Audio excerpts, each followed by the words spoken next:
रामायण यानी वो पुस्तक जिससे सनातन धर्म की आस्था जुड़ी है, जिसमें जीवन की कठिनाइयां लिखी हैं, उनसे निपटने का तरीका भी लिखा है। इसी रामायण में लिखा है कि कैसे एक घास के तिनके को माता सीता ने एक दीवार की तरह अपने और रावण के बीच रखा। लेकिन इस तिनके की कहानी के बारे में हम में से कितने लोग जानते हैं? शायद वो जिन्होंने पूरी रामायण पढ़ी है, या वो जिन्हें इसे जानने में इंटरेस्ट था। आखिर इतनी बारीक सी चीज रामायण में क्यों दिखाई गई? उसका राज क्या है? रावण माँ सीता का हरण करके उन्हें लंका ले गया। अशोक वाटिका में माता सीता हमेशा प्रभु राम को याद करती रहीं। रावण बार बार उन्हें आकर डराता और धमकाता, यहाँ तक कि रावण ने एक बार श्री राम जी का वेश भी धारण कर लिया और माता सीता को भ्रमित करने की कोशिश भी की। लेकिन फिर भी रावण असफल रहा। रावण के वापस लौटने पर जब उसकी पत्नी मंदोदरी ने रावण से पूछा कि आखिर श्री राम का वेश धारण करने पर भी माता सीता को वो छल क्यों नहीं पाया, इस पर रावण ने कहा कि जब मैं राम का रूप लेकर सीता के सामने गया तो मुझे वो नजर ही नहीं आई। बताया जाता है कि रावण इस वाकये के बाद भी एक बार और माता सीता के पास गया।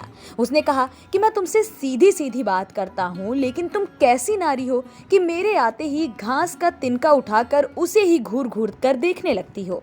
इस प्रश्न को सुनकर माता सीता बिल्कुल चुप हो गईं और उनकी आंखों से आंसू निकलने लगे। बस इस तिनके का राज यहीं से जुड़ा है। इस तिनके के राज पर सवाल यहीं से उठे। कहा जाता है कि ससुराल में माता सीता पहली बार कुछ मीठा पकवान बना रही थीं।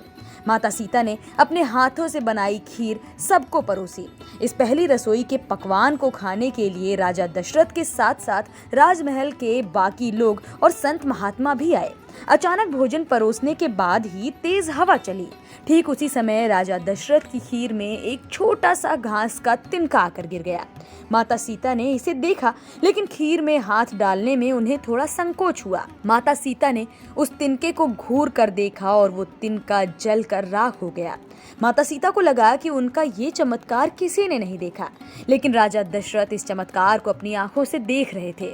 उन्हें यकीन ही नहीं हो रहा था कि आखिर ये कैसे हुआ।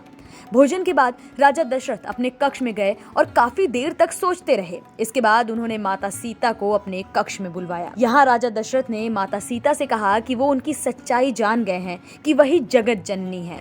यहीं पर राजा दशरथ ने माता सीता से एक वचन लिया और कहा कि जिस नजर से आपने अभी तिनके को देखा था, कभी भी उस नजर से अपने शत्रु को भी मत देखना, वरना मौके पर ही वो जल कर राख हो जाएगा। आपने ये पंक्तियां तो सुनी ही होंगी कि तृणधर ओट कहत वैदेही, सुमिरी अवधपति परम स्नेही। यही है उस तिनके का रहस्य, यही है उस दृश्य का रहस्य जिसमें माता सीता अपने हाथ में तिनके को मात्र निहार रही हैं। माता सीता के सामने जब भी रावण आता तो वो इसीलिए इस तिनके को हाथ में निहारने लगती, क्योंकि उनके पिता समान ससुर ने किसी दुश्मन को भी घूरने से मना किया था। इसीलिए कहा जाता है कि माता सीता चाहती तो रावण को उस जगह पर ही राख कर देती, लेकिन उन्होंने राजा दशरथ को दिए गए वचन का पालन किया, जिससे रावण का वध श्री राम के हाथों ही हो।